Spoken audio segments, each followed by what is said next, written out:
人讲贼鸡将冤在，毋过这贼青着该败。高雄凤山有一间透天厝内面呢，有这毒品混合伫内面做毒品咖啡包，因为制作甲包装拢是用自动化的设备伫咧做，提高生产效率。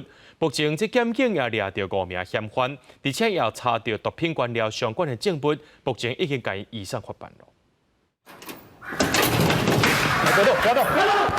警察总比这一转，破门入去抓犯人，嫌犯看到警察入来嘛惊到，干来当互警察制服。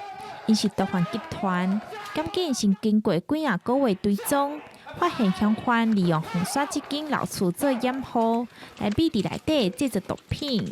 卖毒品的主嫌张某，伊来租用这老旧的透天厝，为着要增加伊生产的效率，伊来引进一寡自动化的机械，来进行这毒品咖啡包的包装，来分装。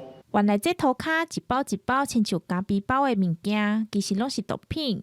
因为着要提高生产效率，佮引进自动化机械，一天上悬当生产8000包，内底制造人员一天薪水是8000块，是完全企业化经营。毒品贩卖地点，大高雄地区是拢有。伊所强调的就是伊的品质介好，卖长货。伊咧贩卖毒品的地区。